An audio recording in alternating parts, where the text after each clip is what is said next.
Welcome back to your weekly roundup of everything that happened in Zenless Zone 0, where we will cover everything that you missed inside and outside of the game. This week is more of a calmer one in the grand scheme of things as we try to hold our excitement for patch 2.0. But first off, for in-game news, there is a new redeem code that you can use for 60 polychromes as well as a couple of dennies. There's technically speaking several versions of this code, so you may already have claimed this since the different versions are based on different content creators. But the main thing is the ZZZNews at the start. If you have not used a code that starts like that yet, then feel free to use this one to get some in-game rewards. For example, this code specifically is for the Japanese VTuber Uchuniko, but there are of course others, for example Mino Aoyama, who also has codes like this similar. But next up though, it is a new month of May, so as usual the monthly shops have all been reset, but this month is an important one because over in the Signal shop, the two A ranks that are available for purchase are PULCHRA and Lucy.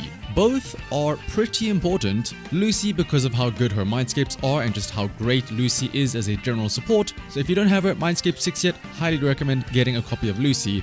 And also there is PULCHRA, who as the most recent A rank in the game means that you probably don't have that many copies of her unless you got really unlucky on the Soldier Ambi banner. So this will give you an easy way to get one extra copy of PULCHRA's Mindscapes. Otherwise, later on in the week, on the 7th, we will have a double drop event for Routine Cleanup, which will let you get twice as many discs. But don't let that fool you, odds are you'll get twice as many horrible substat rolls anyway.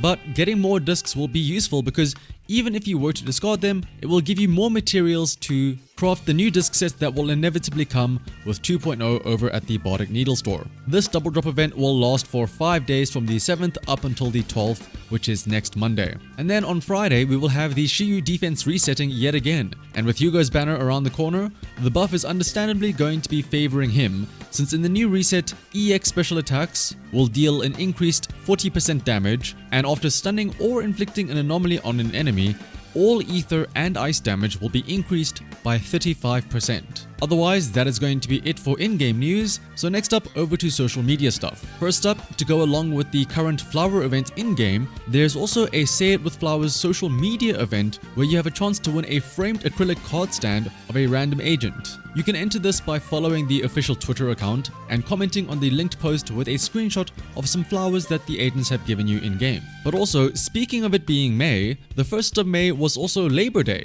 for many people around the world, which is great because it meant I had an off day at work so I could play Expedition 33. But also, a very cute image was shared by the official account, which is honestly pretty wallpaper worthy, featuring Vivian trying to clean out one of the bamboo over at Random Play. But speaking of wallpapers, there is also a calendar wallpaper, and this time it is featuring the man of the month, Hugo Vlad. As always, mobile and desktop versions are available for free in the link in the description below. Speaking of the man of the month though, the real man of the month is Anton, whose birthday was on the 2nd of May last week.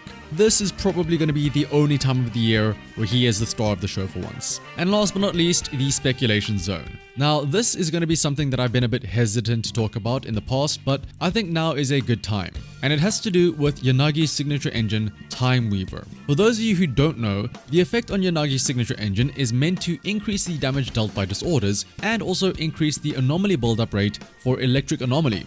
However, it turns out that the engine is actually bugged, but in a good way, and it actually buffs all anomaly buildup rates, not just electric. This makes it an incredibly good universal anomaly engine, since who wouldn't want extra buildup rate, and who wouldn't want the extra disorder damage? And it's not like you need to do anything special to trigger these benefits. Because of this, TIMEWEAVER has sort of become the best general anomaly engine. Oh, you got Bernice or Vivian, but not their signature engine? It's fine, just slap on TIMEWEAVER and they'll be okay. Now, I'd like to think that this is clearly a bug. Most of the time, we've seen that the devs try to really make signature engines only truly work with, well, their signature agent. Now, the reason why I said I've tried to not bring this up in general is because one, it's a bug, so you would think that this would get fixed at some point, which apparently since 1.3 it never really happened.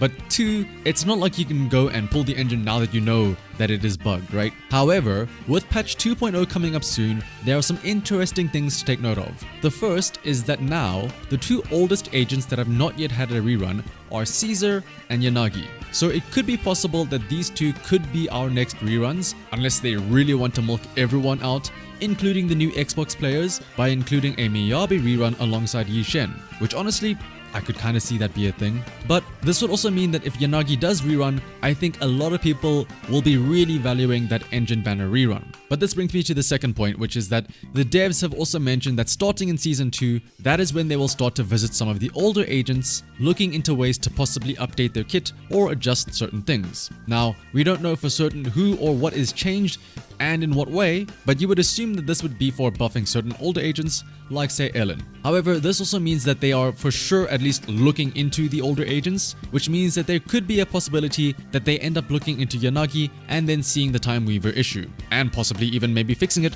while they're at it. So, that being said, if there is a Yanagi rerun with her engine in 2.0 as it stands, yes, the engine is arguably one of the best general ones to get, but that is if it remains unchanged. So we'll have to keep an eye out on any updates about the engine being adjusted before you get excited for seeing a Yanagi rerun. But then again, with it having been 4 patches since the engine has actually released, you'd think they would have had ample time to at least fix it, right? So the fact that it hasn't been adjusted yet at all maybe is a good sign that maybe, who knows, maybe they can't adjust it, whether it be for a technical reason or because it might also be seen as a quote-unquote nerf, which is very highly frowned upon in the general gacha sphere, right? You paid money to buy this engine, and although it's not directly nerfing Yanagi herself, it is essentially something that you quote-unquote bought with money that is now losing its value and getting nerfed. And this is different from, say, nerfing something before it's released, before people can spend their money on it, like say in beta servers or creator servers. So who knows, maybe this ends up being the secret bug that just stays in the game. The best true ending would be that they say that they're going to update it, but the way they update it is that they change the wording to properly reflect that it affects all anomaly as opposed to just electric. But I think that is going to be very wishful thinking. But of course, we can't really tell for sure how things will turn out. The nice thing though is that this is still well over a month away, and that's also of course assuming that Yanagi is even on the horizon for a rerun. But like I said, I thought it would be important just to give you all a heads up as some food for thought for whenever Yanagi does inevitably get a rerun, whether it be now in 2.0 or maybe a couple patches down the line. Otherwise, as always, thank you all for watching until the end. If you enjoyed the video, liking, commenting and subscribing is greatly appreciated. And before I sign off for today, I would like to use this last couple of seconds here just to do a personal shill because I feel like it deserves it. I did briefly mention it offhandedly earlier on in the video, but man, Expedition 33 is really good, especially if you are a big JRPG fan like me, and especially if you are a fan of Final Fantasy. And by Final Fantasy, I mean like the old classic ones, like 8, 9, 10, 7, 6, not the new Final Fantasies. I thought I was going to do several streams this past weekend for Zenless Zone Zero, but I ended up pretty much no-lifing Expedition 33 for like 3 days in a row. Visually speaking, it's amazing. Musically, like sound speakingly, it's amazing. Oh my goodness. The gameplay is really fun, especially if you play on Expert. Yes, it kind of kicks your ass a bit, but it's still pretty fun. And also, like I said, this week in Zenless Zone Zero, there's not that much going on in-game. There's no fancy new events. Now is a great time to start up a new game, like Expedition 33. Anyway though, I'll see you all next time. Bye bye.